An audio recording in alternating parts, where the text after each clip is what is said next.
Bismillah, Assalamualaikum warahmatullahi wabarakatuh. Salam. Alhamdulillahi rabbil alamin. Wa bihi nasta'in ala umuri dunya waddin. Assalatu wassalamu ala asrafil anbiya'i wal mursalin wa ala alihi wa sahbihi rasulillahi ajma'in, amma ba'd. Puji syukur kita ucapkan kepada Allah Subhanahu wa taala yang mana Dia telah memberikan kita rahmat dan nikmat kepada kita semua sehingga kita dapat berkumpul di dalam kelas yang kita cintai ini. Yang mana Allah lah yang telah memberikan kita kesehatan, nikmat kesempatan, nikmatnya hidup, nikmatnya kesehatan tubuh dan lain sebagainya. Salawat dan salam senantiasa kita curahkan kepada baginda kita Nabi Muhammad SAW dengan ucapan Allahumma sholli ala sayyidina Muhammad wa ala ali sayyidina Muhammad. Baik, selamat pagi semua. Pagi, Pak. Bapak di sini ingin menyampaikan materi tentang kemarin ataupun lanjutan dari materi kemarin yang mana itu tentang takwa. Adapun selanjutnya mungkin itu tentang syariat.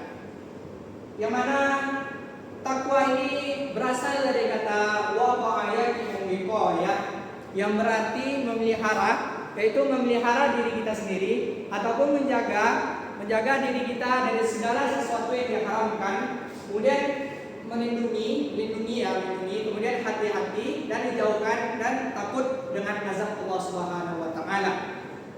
Adapun secara bahasa terminologis, pengertian takwa itu memiliki banyak makna. Salah satunya dari Imam Al-Asy'ari, beliau memberikan penjelasan yang lebih mendetail di luar definisi umum takwa, yang mana menurut beliau takwa ialah melaksanakan perintah dan menjauhi segala sesuatu yang dilarang. Adapun ini menekankan dari segi intinya spiritual dan sikap mental positif terhadap Allah Subhanahu wa taala. Adapun menurut Al-Asfahani, beliau mengatakan bahwa takwa ini ialah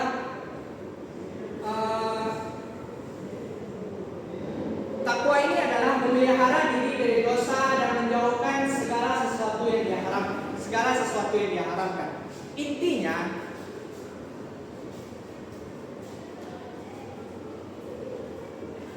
dari takwa ini,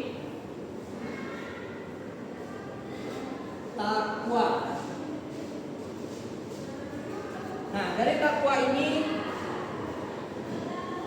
itu ibaratnya kita menyediakan sebuah wadah, ya, yang mana wadah ini itu bertujuan untuk mengumpulkan semua amal-amal perbuatan soleh kita, yang mana itu bertujuan untuk akhirat kita. Nah, dari wadah ini bertujuan dengan akhirat.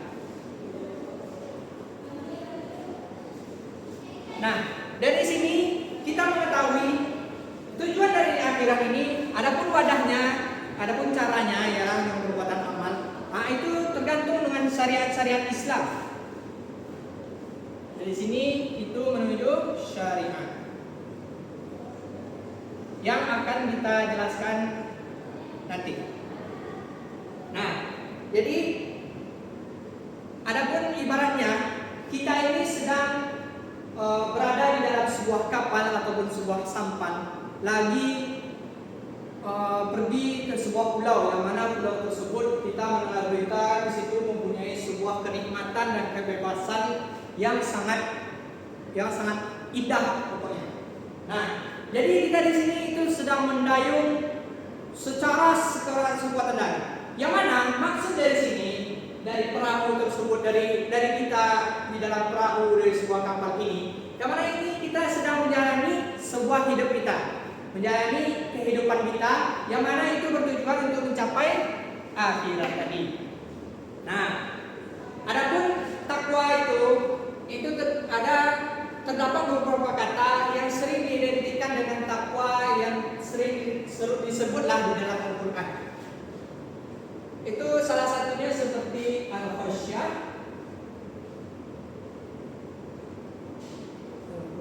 al-khasyah, al-khauf,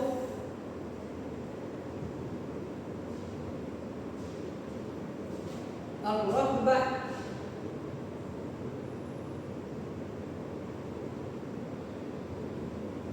al-wajal,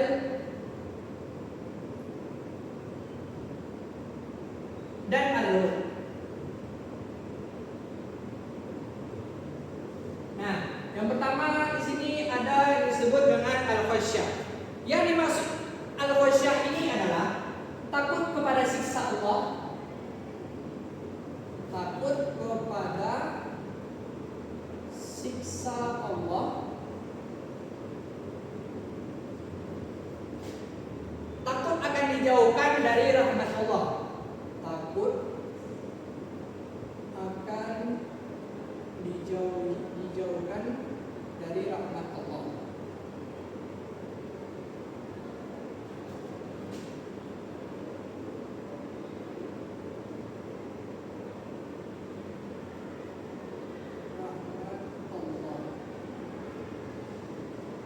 Nah, di sini maksudnya ialah kita ini takut kepada siksa Allah. Nah, dengan bertakwa inilah kita memunculkan rasa takut tersebut. Yang mana dengan rasa takut inilah kita mengetahui bahwasanya Allah itu sudah marah terhadap kita.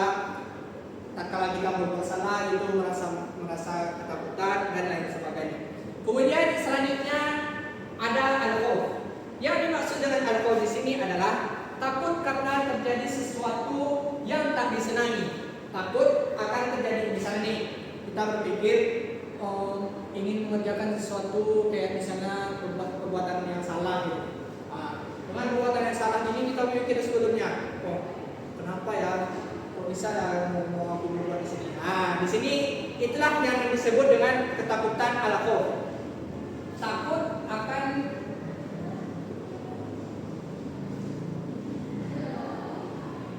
terjadi sesuatu yang dibenci,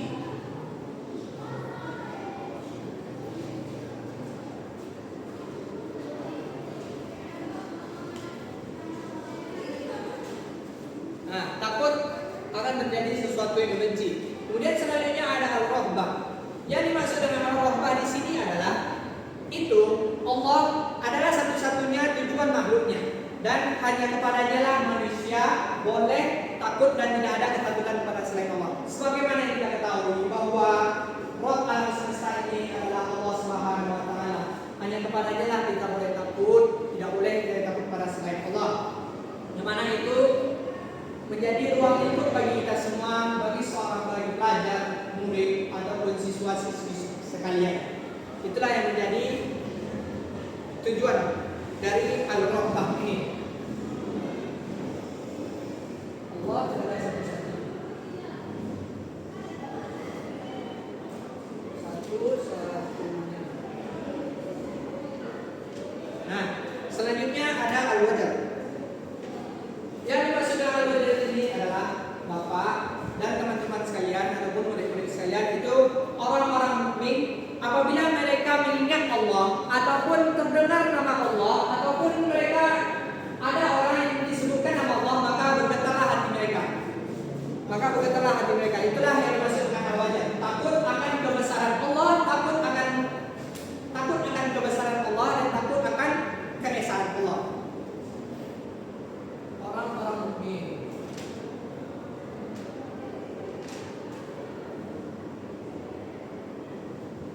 takut kepada Allah.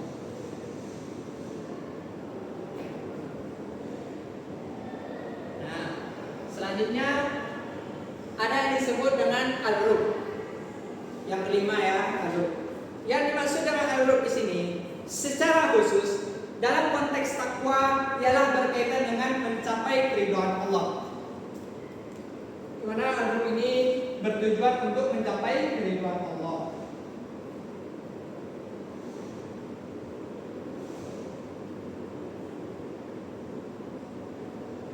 Keridhaan Allah.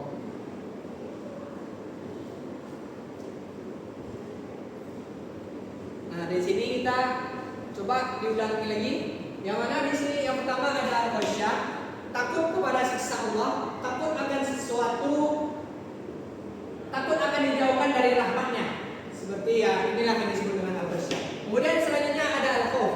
Yang dimaksud dengan al-khauf lagi kita ulang ya. Karena takut karena terjadi sesuatu yang dibenci atau sesuatu yang tidak disenangi. Ya seperti yang seperti Bapak bilang tadi. Kemudian yang ketiga ada al-rahbah. Al-rahbah ini adalah Allah adalah satu-satunya tempat kita beribadah. Allah adalah satu-satunya Rabb yang tidak ada selain Allah. Maka hanya kepadanya lah manusia boleh beribadah kepada Allah. Kemudian selanjutnya ada al-wajar. Di sini al-wajar itu kita orang mukmin ya, seperti yang Bapak bilang tadi, itu apabila mendengar nama Allah ataupun disebutkan nama Allah, maka takutlah akan kebesaran Allah dan keesaan Allah, bergetar hati kita. Selanjutnya yaitu al-ruh. Ini bertujuan agar kita mencapai keridhaan Allah, mencari keridhaan Allah Subhanahu wa taala. Baik, kita pindah ke materi selanjutnya yaitu tentang syariat.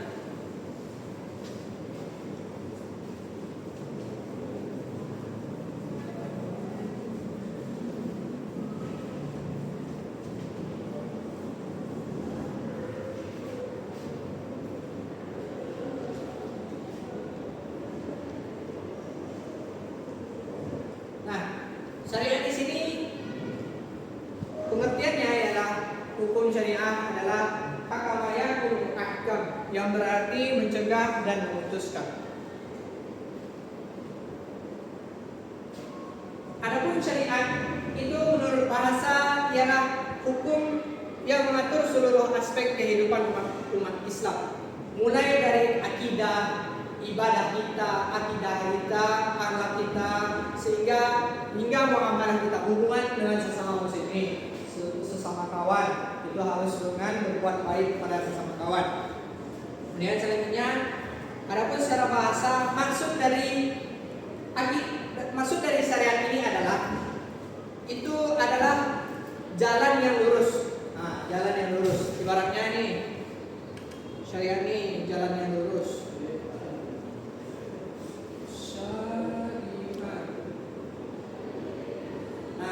Syariat ini ya ibaratkan dengan sebuah jalan yang lurus. Nah, dari jalan yang lurus ini pasti ada ujung dari jalan tersebut, yang mana di situ disebut dengan mata air. Nah, inilah atau bisa disebut dengan akhirat. Seperti yang tadi dari takwa ya, itu kan bertujuan dengan pokoknya adalah kaitannya dengan takwa. Nah, adapun hukum syariat ini itu terbagi menjadi dua, yaitu hukum taklifi dan hukum wadai.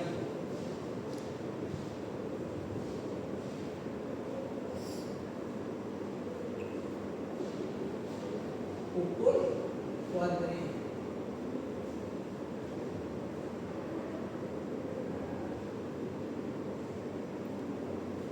Hukum taklifi, Bapak sebutkanlah saja dulu ya, biarlah nanti Bapak tulis. Hukum taklifi ini ialah hukum yang memerintahkan untuk berbuat atau meninggalkan atau memilih. Seperti contohnya hukum wajib. Nah, itu kan perintah yang bersifat tegas. Nah, adapun sunnah itu perintah yang bersifat tidak tegas. Adapun haram itu adalah sebuah larangan yang tegas, dan selanjutnya mandub. Ya, mandub. Makro. Makro. Nah, makro di sini itu ialah larangan yang tidak tegas. Nah, ada satu lagi ini hukumnya seperti mubah. Ini boleh kita lakukan, tapi dianjurkan untuk tidak melakukannya. Nah, selanjutnya hikmah kita dari dalam materi syariat ini adalah untuk mengetahui, Bapak lupa ya, Bapak tulis dulu. Hukum taklifi. Hukum ada ini belum ya? Hukum taklifi, hukum yang memerintahkan. Hukum yang memerintahkan.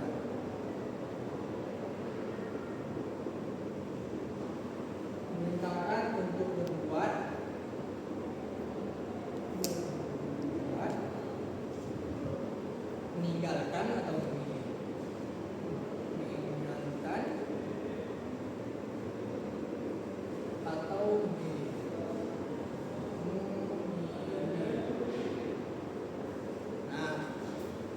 sini Saya mau bertanya Pak, apa tuh? beda antara makruh dengan mubah apa?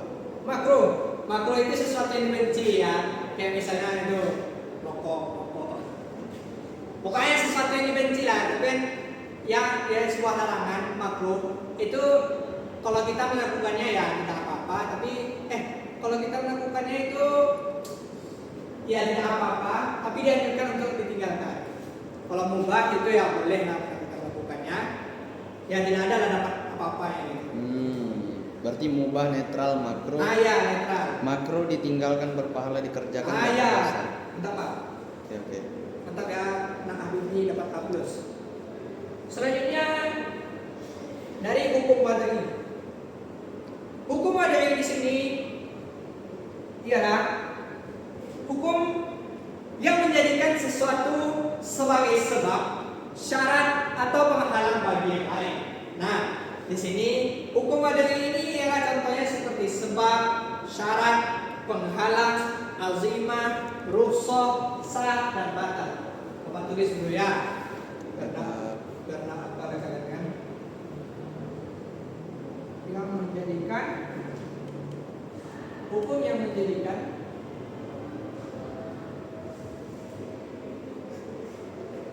sesuatu sebagai sebab.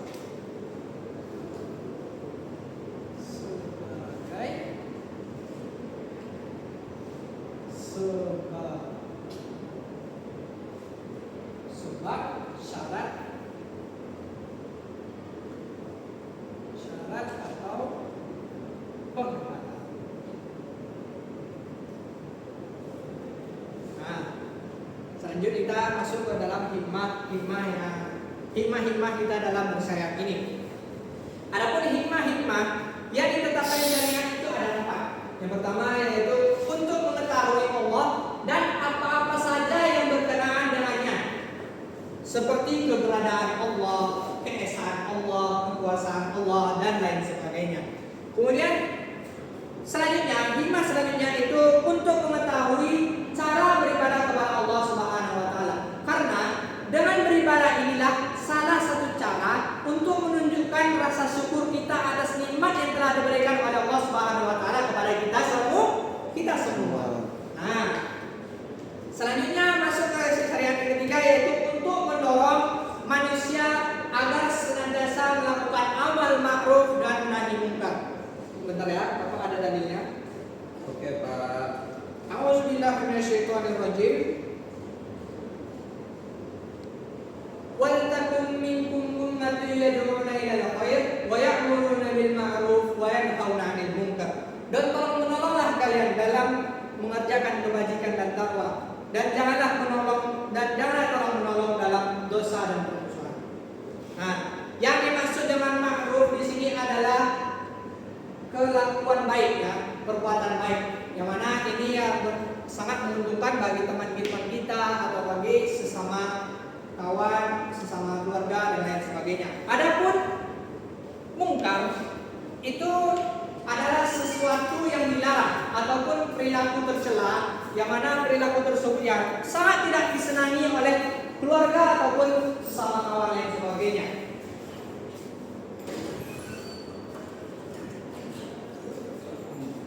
Nah, selanjutnya yaitu dengan cara kita menghiaskan diri kita itu ya dengan akhlak yang baik ya. Itu dengan menghiaskan diri kita dengan adab dan akhlak yang mulia. Selanjutnya yaitu untuk menghentikan kezaliman orang-orang yang berlaku aniaya. Seperti di dalam ayat Ali Imran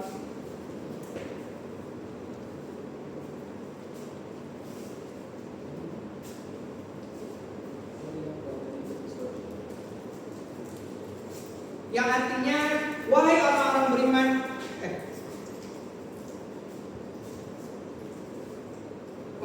ada nih. Mohon maaf ya. Wa man azlamu a'udzubillahi minasyaitonir rajim. Wa man azlamu mimman iftara 'ala Allahi kadhib aw kazzaba bi ayati innahu la yuflihuz zalimun. Siapakah yang lebih zalim daripada orang yang mengadakan suatu kebohongan terhadap Allah atau mendustakan ayat-ayatnya? Sesungguhnya orang-orang zalim itu tidak pernah beruntung. Jangan sekali-sekali kita berbuat zalim. Nih misalnya nih sama kawan, ya saling menunggu tanpa ada suatu alasan. Kita ini saling merangkul sama-sama. Jangan ada rasa gimana lah gitu ya, rasa gimana, rasa segan. Kita Ya, harus Pak. sesama teman itu harus terbuka. Jangan sampai kapal dan lain ya sifatnya. Rasa Bapak suka tidak boleh, suka. Pak. Bapak tidak suka seperti itu ya. Ya, Jangan Pak. ya, Habibi, Raja Rani, mungkin. Iya, Pak. Mungkin ya cukup sekian dari materi kita hari ini. Bapak ingin ngasih sebuah motivasi yang mana ini berkaitan dengan sebuah dengan kegagalan. Nah, yang dimaksud dengan kegagalan di sini ialah jadikanlah kegagalanmu hari ini sebagai pendukung atau penyokongmu untuk kesuksesanmu di masa yang akan mendatang. Jadi jangan pernah menganggap sekali-sekali yang namanya gagal itu ya udah gagal, kita putus asa. Jangan pernah. Anggaplah sebuah kegagalan itu sebuah cobaan yang mana itu sebagai pijakan kita untuk bertujuan untuk masa depan kita. Ya salah. Ya, baik, bisa dipahami? Bisa Pak Ihsan. Oke, mungkin cukup sekian ya dari materi kita hari ini. Mari kita sama-sama mengucapkan alhamdulillah. Jadi kita tutup dengan doa kafaratul majlis. Subhanallahumma bihamdika asyhadu an la ilaha illa anta astaghfiruka wa atubu ilaik. Assalamualaikum warahmatullahi wabarakatuh.